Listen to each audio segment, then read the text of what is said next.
हमारे ब्रज के भक्त हुए कृष्णदास, नित्य ठाकुर जी को माला पहनाते थे अपने हाथ से। जब कथा में सुनकर के गए कि 12 वर्ष तक कोई नियम अपना लिया जाए और 12 वर्ष तक उसको बेनागा पूर्ण किया जाए, तो 12 वर्ष के बाद जिस देव को चाहोगे, जैसे चाहोगे वैसे उसका दर्शन हो सकता है। तो नित्य माला बनाते थे अपनी कुटिया में। उन्होंने एक ही सेवा अपना ली और नित्य माला बनाकर के नंद गांव में, नंद भवन में ऊपर जाकर के कन्हैया को अपने हाथ से पहनाते थे। और उनका भाव केवल इतना था, कन्हैया मैं ये नियम इसलिए अपना रहा हूं कि मैं चाहता हूं जिस दिन 12 वर्ष पूरे हों, 13वें वर्ष का पहला दिन प्रारंभ हो, उस दिन मैं ना आऊं, मेरा कन्हैया मेरे कुटिया पे आए, मैं वही माला पहनाऊंगा। मेरा बस यही नियम है। नित्य ठाकुर जी को माला पहनाते और माला पहनाने के बाद में कन्हैया के कान में बोलते, लाला 2 साल हो गए। माला पहनाते, कन्हैया केवल 5 वर्ष रह गए। कन्हैया अब केवल 1 ही वर्ष रह गए। कन्हैया अब तो 15 दिन रह गए। अब तो नाचते हुए जाते हैं माला लेकर के। कन्हैया अब तो 1 ही हफ्ता रह गो। रोज माला पहना मैं, गर्मी पड़े, सर्दी हो, वर्षा हो, खांसी हो, जुकाम हो, बुखार हो, नहीं छोड़ते थे अपना नियम। आज विश्राम दिवस, 12वां वर्ष का अंतिम दिन, ठाकुर जी के सन्मुख गए, माला गले में धराई, लाला सेवा पूर्ण भई अब मोरी, अब मेरी सेवा पूर्ण, प्रतीक्षा करूंगो, कल 13वें वर्ष को पहला दिन है, तू आइयो, तेरे काजे देख 56 भोग बनाऊंगो, तेरे काजे बढ़िया जो है माला बना के रखूंगो, एक सेज सजा के रखूंगो, ने एक देर पौड़ जाइयो मेरे पास, ने एक मोसो बतिया लियो, और लाला तू को जितनो समय मिले तू उतनी देर को आइयो, लेकिन आ जाइयो। बोले अब कल मैं आऊंगा नहीं, और लाला तू नहीं आयो ना तो जीवन में भूल जाइयो कि मैं कभी आऊंगा। नंदगाम में और नंद भवन में ये मेरा अंतिम प्रवेश है। और प्रणाम करके दिल्ली को चले गए। 56 भोग सजाए, दुनिया भर की सामग्री बनाई, सुंदर सुंदर माला तैयार करी, एक कन्हैया की, बाकी के सबरे ग्वाल बालन की। बोले बछड़ा बछिया आमेंगे संग में, उनको माला पहनाऊंगा, उनके का जो भंडारो है उनके काज भी 56 भोग सजाऊंगा। सबके लिए सब तैयार किया। 13वें वर्ष का जब पहला दिन प्रारंभ हुआ, सुबह से ही राह तक रहे, कन्हैया आ रहे होगो, श्याम सुंदर आ रहे होगो, नंद नंदन आ रहे होगो। अभी श्रृंगार को समय भयो है, धूप की छांव से पता कर लेते हैं कि अभी कौन सा समय चल रहा है। अरे लाला व्यस्त होगो, श्रृंगार करके और फिर वाके बाद प्रसाद पाके फिर आवेगो। अभी भी नहीं आयो, कोई बात ना, राजभोग पाके आवेगो, गैया चराते हुए चुपके ते आ जाएगो मेरे पास। अपने मन को सांत्वना दे रहे हैं। दोपहर का समय हुआ, सूर्य बिल्कुल ऊपर, राजभोग का समय चल रहा है। गैया चरा के दूर चलोगे होगो, शाम को आवेगो, लौटते समय आ जाएगो, 4 बजे आ जाएगो। सूर्य अस्ताचल को जा रहा है और प्रतीक्षा कर रहे हैं, कन्हैया आ रहे होगो, नहीं आए श्याम सुंदर। कोई बात ना, शाम को ओलाई करवा करके और फिर रात्रि को प्रसाद पाके कन्हैया फिर आवेगो, तब भी नहीं आए। शयन का समय हो गया, बाबा एक टक बस बैठे हैं, कन्हैया आ रहे होगा। है सके नंदरानी यशोदा नंद बाबा को शयन करवा के आवेगो, रात्रि हो गई, नहीं आए ठाकुर जी।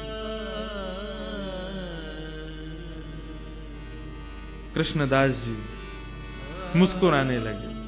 12 साल से एक टक बिना नागा किए अपने नियम में लगा हूं, आज तक कुछ नहीं मांगा कन्हैया से, केवल ये मांगा कि मेरी कुटिया पे आ जाइयो, मेरे हाथन से माला पहने, वामू श्रम है रोया को।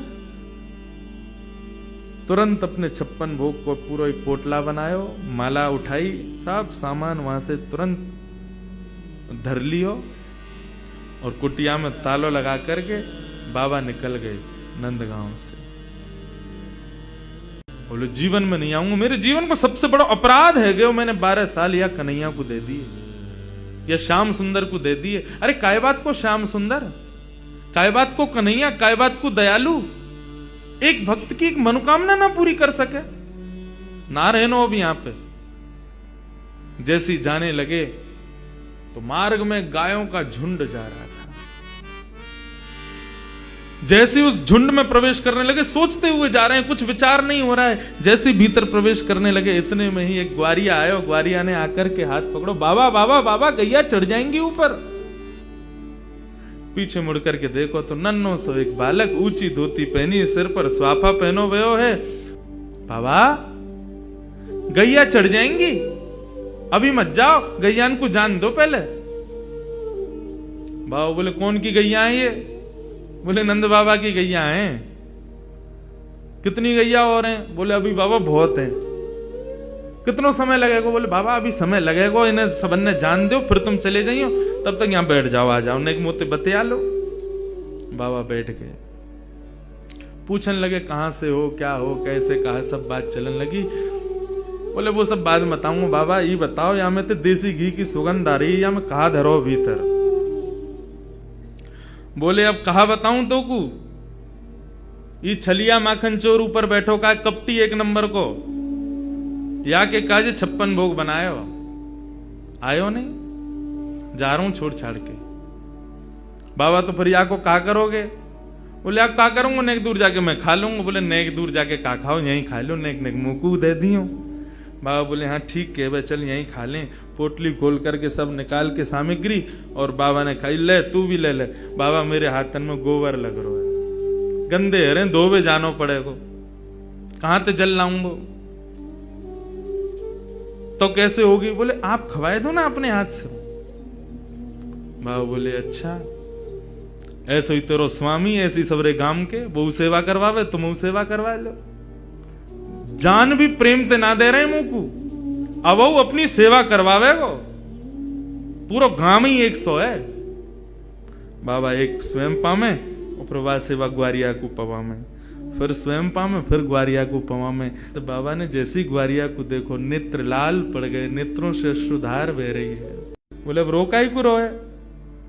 बोले मैं यहाँ हमारे रो रहा हूं बाबा, तुमने आज माला ना धराई मुंह को। बाबा ने कही कौन है तुम? इतने में ठाकुर जी खड़े भये, श्याम स्वरूप प्रकट भयो, मोर मुकुट प्रकट भयो, लकुटी प्रकट भई, वंशी प्रकट भई। ठाकुर जी को सर्वांगन स्वरूप प्रकट है गयो, और प्रकट है करके बाबा को दर्शन देने लगे। बाबा मैं आ गए हो, प्रसाद पा लियो, ले माला पहना मोकू। आज मेरो पूरे दिन मन ना लगो, क्योंकि 12 साल ते रोज तेरे हाथन की बनी माला नित्य मेरे अंग को स्पर्श करती। मुंह को ऐसा ना लगता कि माला स्पर्श कर रही है, मुंह को लगती कि मेरो कृष्णदास मुंह से लिपटो भयो है। आज पूरे दिन व्याकुल रहो बाबा में, मुंह को जल्दी अपनी माला पहना, और तू माला पहना के आज मेरो आलिंगन कर ले।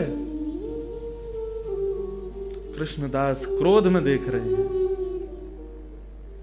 नहीं पहनाऊंगा, आज नहीं पहनाऊंगा, आज ये माला किसी और के गले में जाएगी। ठाकुर जी बोले कौन के गले में? बोले मैं यह विचार कर रहा हूं कि मैंने बरसानो जावे को मन बनायो तो कन्हैया प्रकट है गयो। यदि ये माला जाकर के किशोरी जी को ही धरा दूंगो और वहीं जाकर के उनके चरणन में ही रहूंगो, जहां जावे की इच्छा मात्र से कन्हैया प्रकट है गयो। यदि वहीं निवास करूंगो तो कन्हैया तो रोज आवेगो। ठाकुर जी हाथ पकड़े, पांव पकड़े। कृष्णदास बोले अब ना रुकूंगा, अब तो किशोरी जी के चरणन में ही जाके रुकूंगा। सीधे दौड़े, पीछे पीछे ठाकुर जी दौड़ रहे, अरे बाबा रुक जा, अरे नेक रुक जा, मेरी सुन तो ले। बोले जो कहनी है मां अदालत में आके पेशी करियो, अब तो मैं वहीं रहूंगा। दौड़ करके गए और जाकर के सबसे पहले अपना नाम बदलो, अब ते मैं राधा दास। किशोरी जी के चरणन में जाकर के माला धरा दी, और जैसे ही प्रणाम करके किशोरी जी को देखो है तो वही किशोरी जी में श्याम सुंदर, वही श्याम सुंदर में किशोरी जी, ऐसा भाव उनके सामने प्रकट है गयो। कहने को अभिप्राय भागवत भी इस बात को स्वीकार करे कि तस्य भाव प्रभावेण विरहोस्मान न संस्पृशेत। यदि किशोरी जी की शरण ले ही जाए तो ये श्याम सुंदर कभी कोई विरह ना दे सके।